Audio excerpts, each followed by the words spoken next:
Assalamualaikum warahmatullahi wabarakatuh.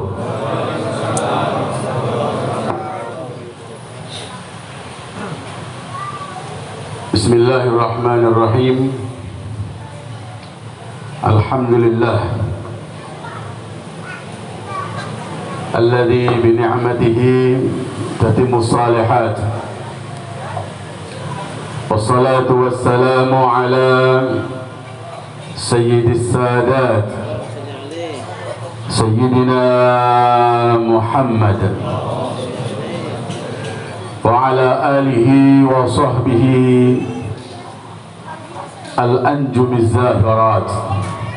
Amma ba'du, fasubhanaka la ilma lana illa ma 'allamtana innaka antal alimul hakim. Rabbi shrah li sadri wa yassir li amri wahlul 'uqdatam min lisani yafqahu qawli wa saddid lisani wa hdi qalbi bihaqqi sayyidina Muhammad sallallahu alaihi wasallam.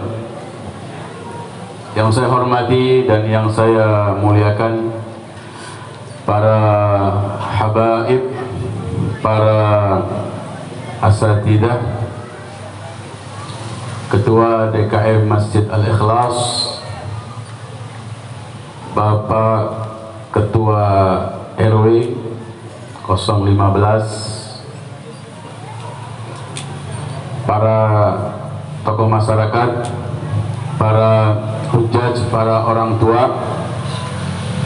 Mohon maaf tidak saya sebutkan nama-namanya. Kita doakan semoga semuanya panjang umur, sehat walafiat, istiqomah dalam membimbing kita semua, memberi manfaat buat agama, dunia dan akhirat kita. Amin ya rabbal alamin. Ma'asyiral hadirin wal hadirat rahimakumullah. Alhamdulillah, malam ini kembali kita menyambung dengan Nabi kita Muhammad sallallahu alaihi wasallam. Kembali kita mempererat hubungan kita dengan Nabi Muhammad sallallahu alaihi wasallam. Kembali kita memperbarui mahabbah kita, cinta kita kepada Nabi Muhammad sallallahu alaihi wasallam dengan perantara Burdah Al-Madih, dengan perantara pujian-pujian kepada Nabi kita Muhammad sallallahu alaihi wasallam. Mungkin hubungan kita dengan Rasulullah sallallahu alaihi wasallam selama libur majelis-majelis taklim agak renggang. Mungkin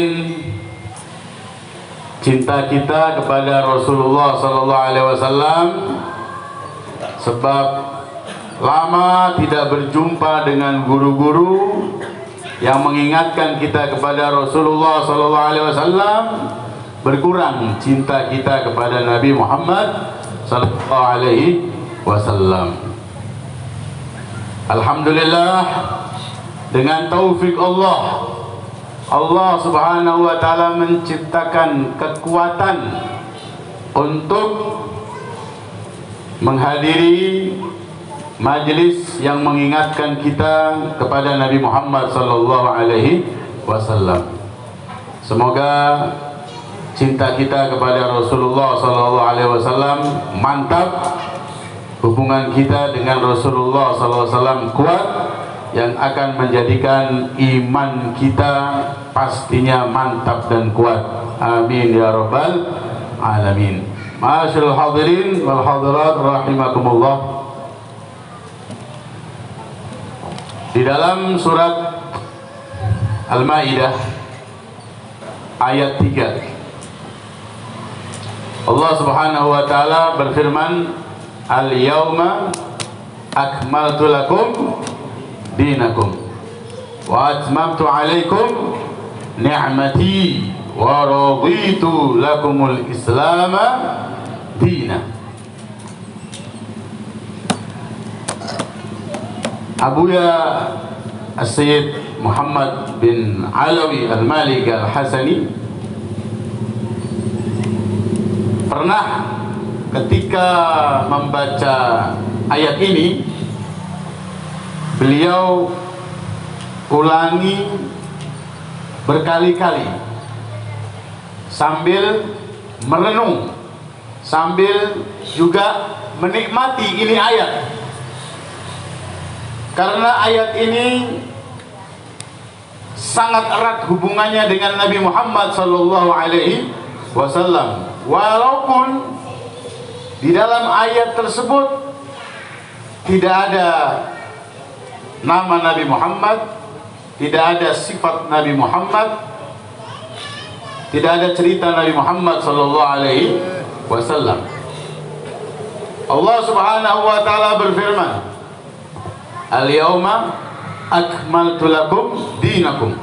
Pada hari ini, yaitu hari Jumat, hari Arafah. Ayat ini turun pada haji wada, haji terakhir Rasulullah sallallahu alaihi wasallam setelah hijrah. Ini sekarang sudah masuk bulan-bulan haji. Bulan haji itu Syawal, Dzulqa'dah dan 10 Dzulhijjah. Allah berfirman, "Al-hajju ashhurum ma'lumat." Haji itu dilaksanakan atau dimulai pada bulan-bulan yang sudah ditentukan, yang sudah diketahui, yaitu bulan Syawal, bulan Dzulqa'dah dan 10 hari bulan Dzulhijjah. Ayat ini turun saat Rasulullah SAW menunaikan haji wada. Beliau di atas ontaknya yang bernama Al-Adba. Kalau turun wahyu ada cirinya. Wahyu itu berat. Al-Quran yang ditransfer oleh malaikat Jibril ke hati Rasulullah SAW itu berat sekali. Sampai-sampai kita pernah dengar dan sering baca, kalau baca Ratib Al-Abbas, kita tahu, "Lau anzalna hadzal Qur'ana ala jabalin la ra'aitahu khashi'an mutasaddian min khasyatillah." Gunung yang begitu kokoh, besar, kuat, jika Allah turunkan Al-Quran padanya, dia akan berhenti beraktivitas. Di dalam gunung itu ada aktivitasnya, ada magmanya, ada airnya, macam-macam pergerakan di dalam gunung.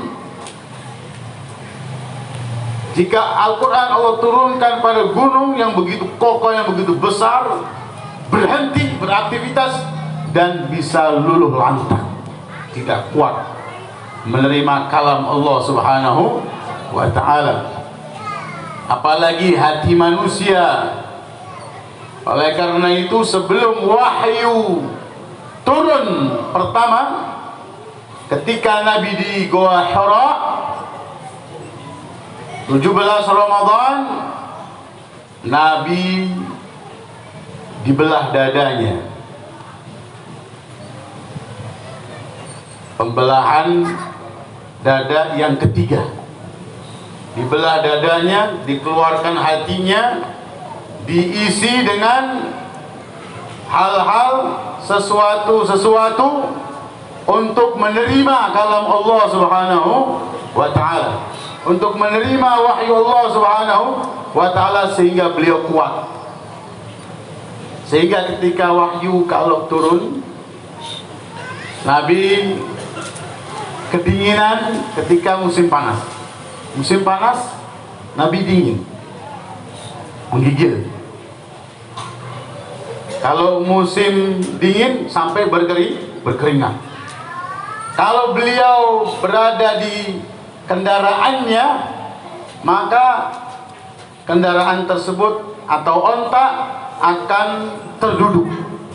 Begitu juga ketika wahyu ini turun, ayat ini turun, ontaknya itu, kata para sahabat, kakinya yang depan itu seakan-akan mau retak, sehingga terduduk dengan sendirinya ketika ayat al-yawma akmaltu lakum dinakum turun kepada Nabi Muhammad SAW. Saat itu di hadapan beliau, di belakang beliau, di samping kanan beliau, di samping kiri beliau, itu para sahabatnya yang kurang lebih berjumlah 100.000 sahabat. Nabi ada di tengah memberikan khutbah, dan saat itulah turun al-yawma akmaltu lakum dinakum. Pada hari ini, hari Arafah, saat haji, hari Jumat, hari mulia, bahkan hari rayanya agama-agama yang lain saat itu juga. Sehingga sahabat Nabi yang bernama Abdullah bin Abbas radhiyallahu anhu mengatakan, kana fi dzalikal yaum khamsatu ayat. Hari itu 5 hari raya. Pertama Jumat, hari raya kita mingguan. Yang kedua Arafah, hari raya. Kenapa? Afdalul ayyam fis sanah. Hari termulia, paling utama, paling baik dalam 1 tahun. Kalau malam Lailatul Qadar, kalau hari Arafah. Kemudian Idnya Yahudi, Idnya Nasrani, dan Idnya Majusi. Walam tajtami' a'yadu ahlil milal illa fi dzalikal yawm. Tidak pernah satu hari ini terkumpul hari raya semua agama kecuali pada hari itu, dan tidak akan ada sebelumnya ataupun setelahnya, kata sahabat Abdullah bin Abbas radhiyallahu anhuma. Apa kaitannya diturunkan pada hari raya semua agama? Karena ada isinya tentang Islam. Allah memilih agama Islam. Allah ridha kepada agama Islam. Selain itu tidak diterima, ditolak, tidak ridha. Al-yawma akmaltu lakum dinakum. Pada hari ini aku sempurnakan untuk kalian agama kalian. Artinya hukum-hukum sudah sempurna, yang wajib sudah sempurna. Setelah ayat ini turun, Nabi hidupnya tinggal 81 hari lagi. Sudah tidak ada lagi wahyu turun tentang hukum-hukum. Tidak ada kewajiban, tidak ada yang disunnahkan, tidak ada lagi ayat yang turun tentang halal dan yang haram, tidak ada lagi tentang syariat, aturan-aturan. Sudah sempurna. Oleh karena itu Nabi dipilih sebagai penutup para nabi dan rasul. Karena apa? Syariat Allah Subhanahu wa taala sudah sempurna dibawa oleh Nabi Muhammad SAW, disebarkan oleh Rasulullah SAW. Karena penutup syariatnya sempurna, berlaku sampai hari kiamat, dan untuk masa apa saja dan kaum mana saja. Kemudian wa atmamtu alaikum ni'mati, dan aku, kata Allah Subhanahu wa taala, sempurnakan juga untuk kalian kenikmatanku. Maksud daripada ini adalah kalian menunaikan haji ini dengan nikmat, nggak ada orang musyrik lagi. Biasanya tahun-tahun sebelumnya haji itu bersama orang-orang musyrik, bersama orang-orang jahiliyah juga. Karena haji itu syariat sebelum Nabi Muhammad SAW. Hari ini sekarang haji kalian semuanya muslim, umat Rasulullah SAW dan seterusnya. Nikmat ibadahnya. Dan waraditu lakumul islama dina. Aku pilih, Allah Subhanahu wa taala, Allah memilih untuk kita yaitu pegangan, yaitu agama Islam. Bahkan Allah Subhanahu wa taala di dalam hadis qudsi berkaitan dengan ayat ini, Allah Subhanahu wa taala memerintahkan kepada kita untuk menjaga agama ini. Yang Allah ridha dengan agama ini, pilih buat kita agama ini dengan dua. Akrimuhu bis-sakhai wa husnul khuluq. Muliakan agama Islam ini dengan kedermawanan kalian. Umat Islam jika dermawan, agamanya maju. Wa husnul khuluq, muliakan agama ini dengan akhlak yang baik. Jika umat Islam berakhlak yang baik, maka agama Islam mulia. Memang banyak umat Islam yang berbuat maksiat. Orang di luar Islam langsung menyalahkan Islamnya. Kadang juga wanita berjilbab bermaksiat, yang disalahkan jilbabnya, yang disalahkan Islamnya. Masa berjilbab kok begitu?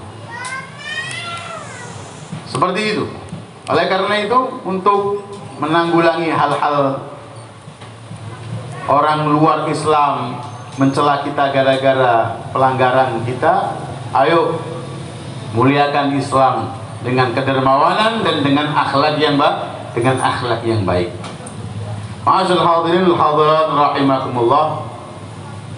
Lihat, ketika Abuya Said Muhammad bin Ali Al-Maliki membaca ayat ini dengan diulang-ulang, maka beliau membuat kesimpulan. Di antaranya adalah beliau membuat kesimpulan 3. Tapi saya bawakan satu aja di sini, yaitu kaitannya dengan Nabi Muhammad SAW. Jika Allah Subhanahu wa taala menjadikan agama ini telah sempurna, agama Islam diridhai oleh Allah Subhanahu wa taala, sempurna semuanya, maka berarti yang membawa agama ini adalah orang yang sempurna, benar-benar dipilih oleh Allah Subhanahu wa taala, sempurna semuanya. Karena agama Islam ini untuk semua umat manusia, dari Rasulullah sampai hari kiamat, berabad-abad. Manusia model apa saja cocok dengan yang dibawa oleh Nabi Muhammad SAW, karena sempurna itu. Maka yang menyebarkan, yang mengajak, yang membawa syariat Islam ini harus orang yang sempurna. Bahkan kata Buya Said Muhammad bin Ali Al-Maliki, lebih sempurna lagi, lebih sempurna lagi. Makanya ada yang mengumpamakan, kata Buya Maliki begini, orang itu kalau membawa sesuatu, ya, maka biasanya yang membawa itu harus lebih kuat. Ada semen 50 kilo, yang bawa di atasnya 50 kilo. Saya 80 kilo, bisa bawa 50 kilo. Nggak tahu kalau 100.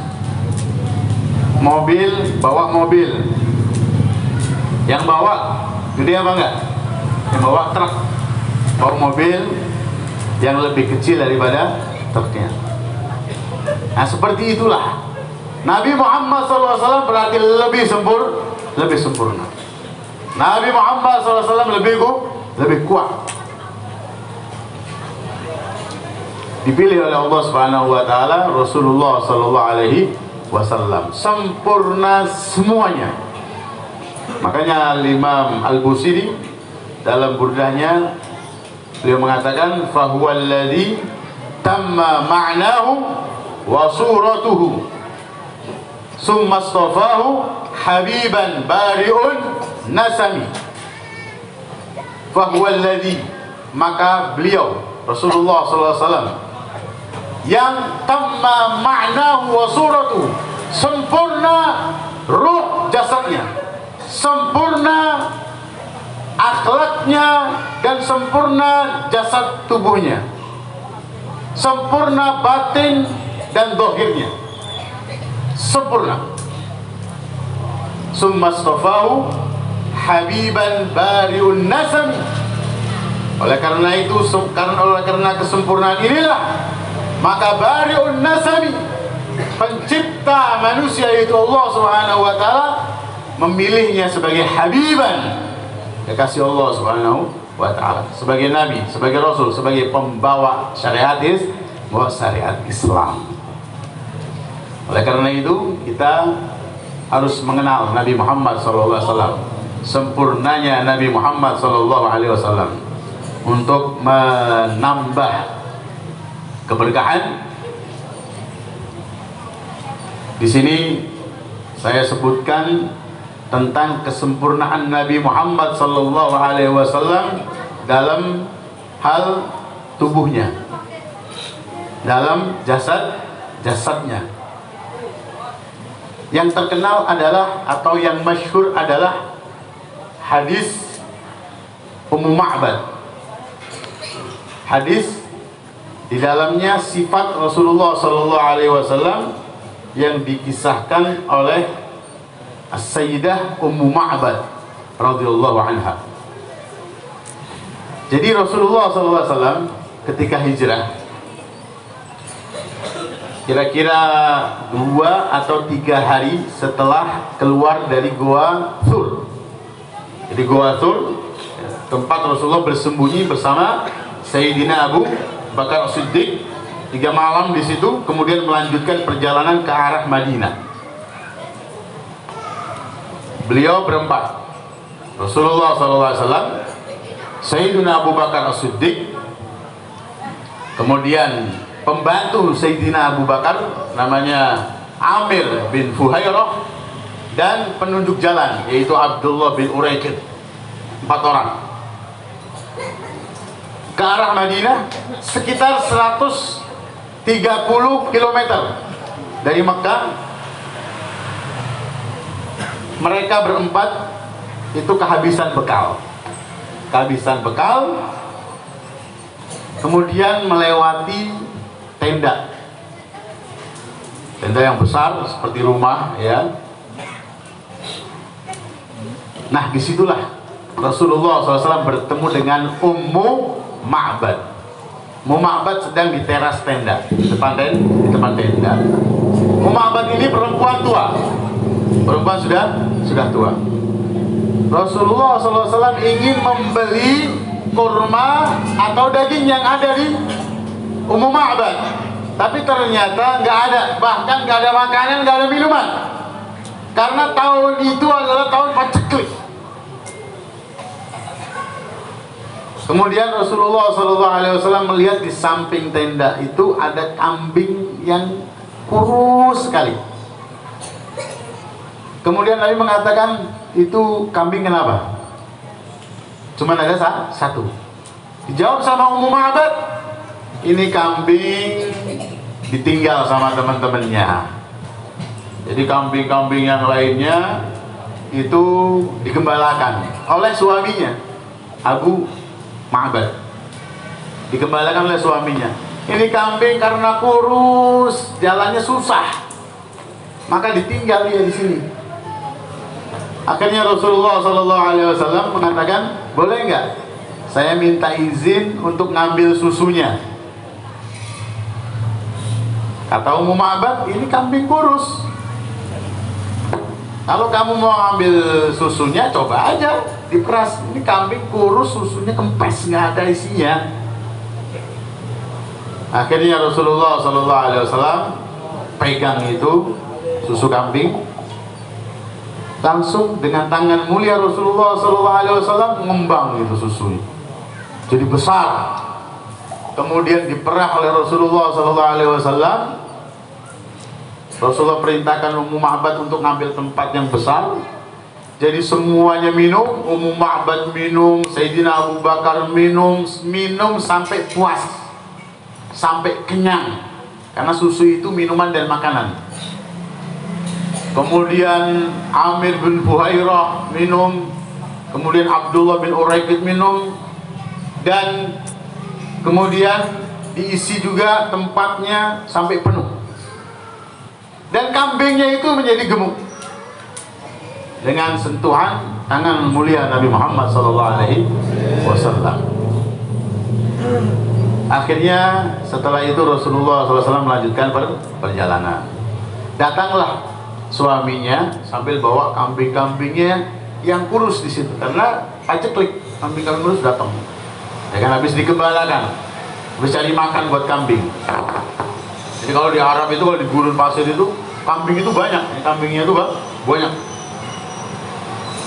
Ya kecuali satu ini, berarti yang gemuk ini dia, yang tadinya nggak bisa jalan, nggak bisa bareng sama teman-temannya, sekarang dia yang gemuk. Ya, teman-temannya banyak itu malah yang kurus. Kaget itu. Siapa? Abu Ma'bad, suaminya Ummu Ma'bad, kaget melihat pemandangan seperti itu. Akhirnya nanya, melihat kambing yang gemuk, melihat susu di tempat di bejana penuh, ya kan? Ada apa ini? Kata Ummu Ma'bad, wallahi innahu marra bina rajulun mubarak. Demi Allah, tadi lewat kesini rajulun mubarak, disifati orang yang sangat berkah. Berkah itu orangnya baik, bawa manfaat. Ini dia manfaatnya nih.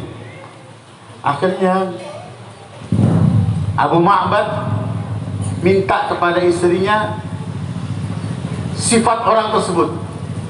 Sifili ya Ummu Ma'bad, sifatkan kepadaku, terangkan kepadaku orang tersebut, orang yang berkah tersebut, itu siapa? Nah ini dia. Ini hadis Ummu Ma'bad ini terkenal. Bahkan beberapa ulama ini mencatat, menulis untuk dijadikan jimat. Karena ada riwayat siapa yang menulis sifat-sifat Rasulullah SAW kemudian diletakkan di rumahnya, maka rumah tersebut selalu atau tidak pernah terpisah dari kegembiraan dan aman dari pencurian, kebakaran, dan jika dibawa aman buat yang membawanya. Ada beberapa sahabat-sahabat yang mensifati Rasulullah SAW, tidak banyak, karena mereka itu kalau di depan Rasulullah SAW menunduk. Hanya sahabat-sahabat khusus saja yang bisa mensifati Rasulullah SAW, seperti Sayyidina Ali bin Abi Thalib, Sayyidina Abu Bakar Siddiq. Nah di antaranya adalah sifat-sifat Rasulullah SAW yang sempurna yang dibawakan oleh Ummu Ma'bad. Ini hadis terkenal dan diambil berkahnya. Mudah-mudahan dengan membaca dan mendengar kita mendapatkan barokah langsung dari Rasulullah SAW untuk keberkahan dunia, agama dan akhirat kita. Qala Ummu Ma'bad mensifati Nabi Muhammad, ra'aitu rajulan zahiral wadha'ah. Aku melihat satu orang laki-laki yang jelas ketampanannya dan indah.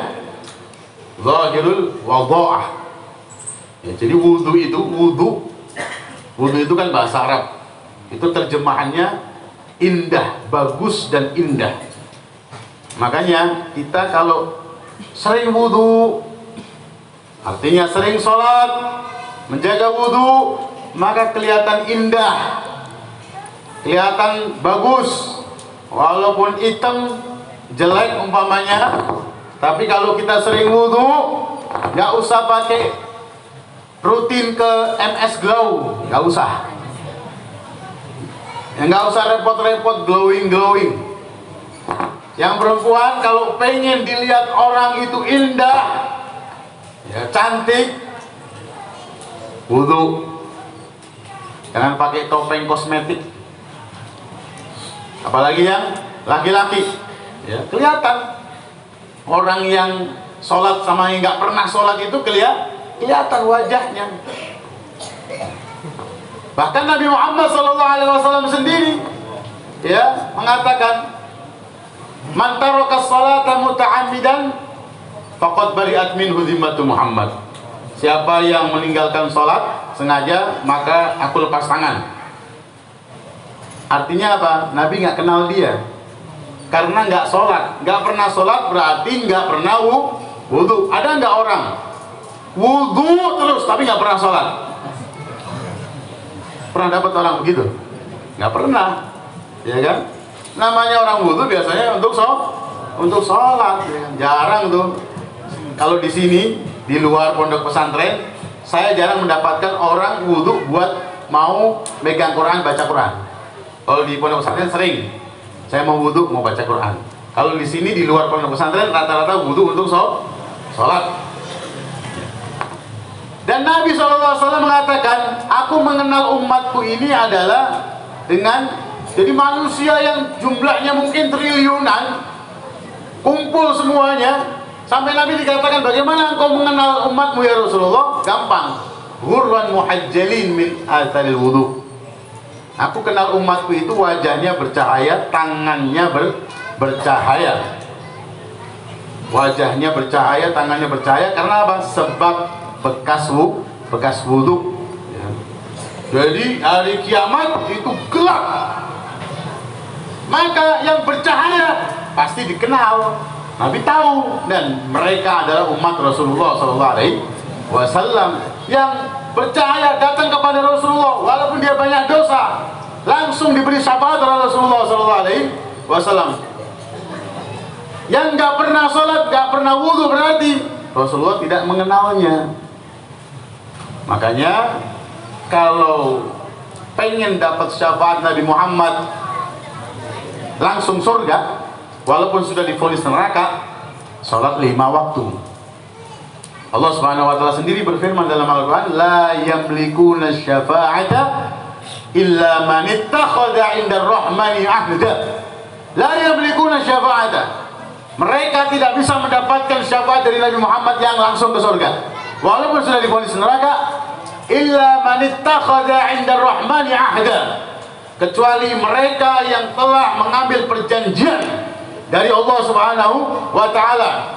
Ini Al-Quran ditafsirkan langsung oleh Nabi Muhammad SAW. Nabi mengatakan perjanjian itu adalah huwa as-salawatul khamas, salat 5 waktu.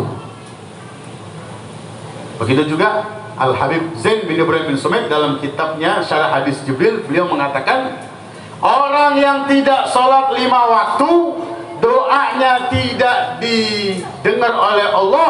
Begitu juga doanya orang soleh ditolak, tidak didengar oleh Allah Subhanahu wa ta'ala.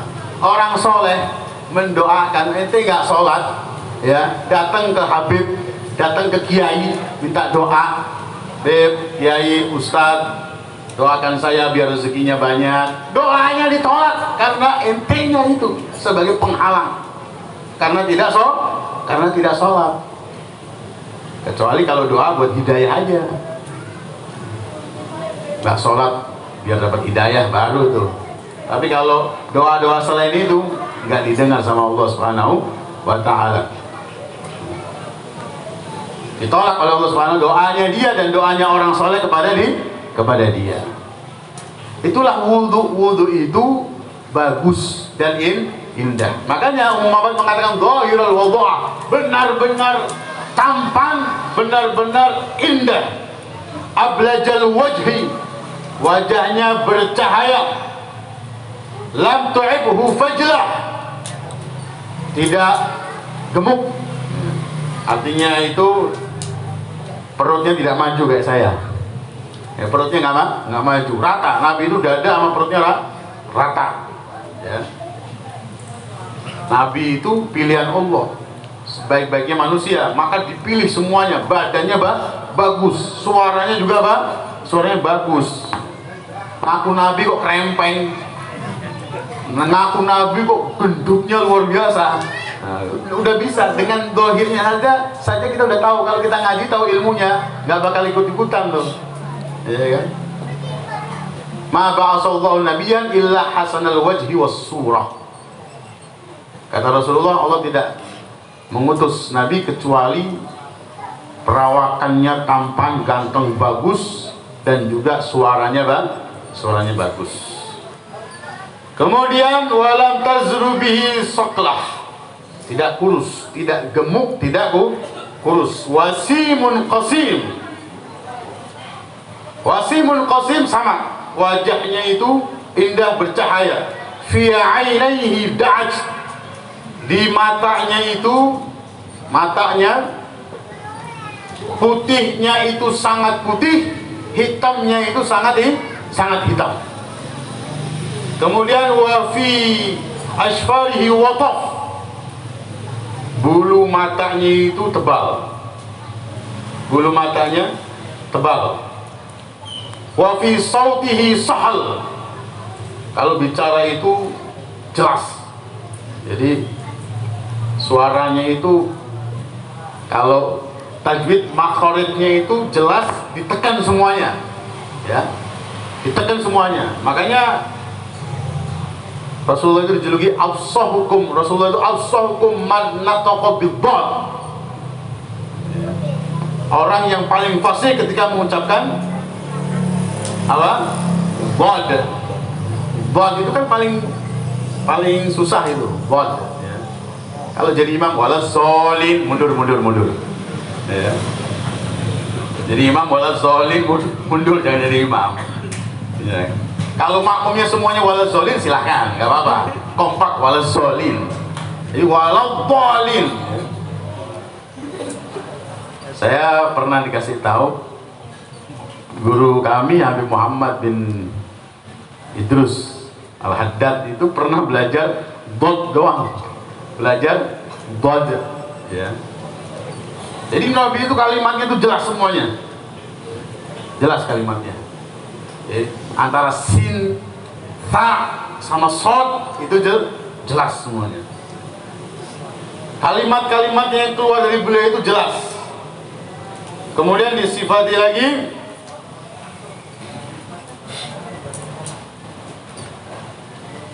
wa fi unuqihi saqaq, lehernya beliau itu panjang, lehernya beliau dia agak panjang gitu dan seperti bercahaya dan indah. Kalau dilihat itu indah lehernya. Wa fi lihyatihi kathata, jenggotnya itu apa, lebat, ya, lebat tebal gitu, jenggotnya tebal. Dan beliau itu sering yuksir tasrih, sering merapikan jenggot. Jadi jenggot itu yang rapi, jangan acak-acakan, ya kan?